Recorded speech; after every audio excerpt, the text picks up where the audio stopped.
Hello guys, welcome to my channel. আজকে যাচ্ছিলাম ট্রেনে করে, তাও আবার বিয়ে বাড়ি অনেক দূর, ওই অন্ডাল। আমার একটা দিদির বিয়ে। তো দেখো আমরা কিন্তু সবাই মিলে পৌঁছেও গেছি। আনন্দ করতে করতে তো পৌঁছেও গেলাম। দেখো আমার মা ওরা আগে আগে চলে যাচ্ছে। আর গিয়ে যেটা দেখলাম, ওদের বিয়ে মানে আমাদের বাঙালিদের বিয়ে থেকে সম্পূর্ণই আলাদা। আমি দেখে একটু অবাকই হয়েছিলাম। আর এখানে দেখো ওর গায়ে হলুদ হচ্ছিল, আর পাশে একজন কি যে গান গাচ্ছে কিছু তো বুঝতেই পারলাম না। তারপরে বিকেলবেলা পাপ্পুদা ওরা গেছিল, ওদেরকে আমরা আবার নিতে আসলাম একটু। তারপরে দেখো রাতে একেবারে বিয়ে বাড়ির জন্য শাড়ি পরে সেজে গুজে রেডি হয়ে গেছে। আর আমাকে কেমন লাগছে আমাকে কিন্তু কমেন্টে জানাও। তারপরে চলে গেলাম একেবারে খাওয়া দাওয়ার স্টলের দিকে। প্রথমেই নিয়ে নিলাম গরম গরম জিলিপি আর রাবড়ি, এটা খেতে দারুণ ছিল।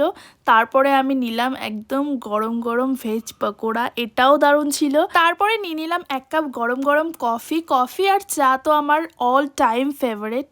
তারপরে দেখে নাও এদিকে ব্রাইডকে কি মিষ্টি লাগছে, তাই না? তারপর নিয়ে নিলাম একটা ঠান্ডা ঠান্ডা আইসক্রিম। দেন আমি চলে গেলাম একেবারে খাওয়া দাওয়ার মেন সেকশনে। প্রথমেই প্লেট নিয়ে তার মধ্যে ভাত নিয়ে নিলাম, আর এখানে কড়াইশুঁটির কচুরি আর আলুর দমও ছিল। আমি নিলাম না, আমি একেবারে ভাত নিলাম আর একটু চিকেন নেব। তো যাচ্ছিলাম, দেখো কত ভিড়। তাও দেখো ভিড়ের মধ্যে গিয়ে আমি নিয়ে নিলাম কিছুটা চিকেন। আরও অনেক খাওয়ার দাওয়ার ছিল, বাট সেগুলো আমি অ্যাভয়েডই করলাম। তো চলো খেয়ে নিই। খাওয়া দাওয়া করে চলে গেছিলাম একেবারে ঘরে। শাড়িটাও আমি চেঞ্জ করে নিয়েছি। আজকের ভিডিওটা এই পর্যন্তই, দেখা হচ্ছে নেক্সট ভিডিওতে। বাই।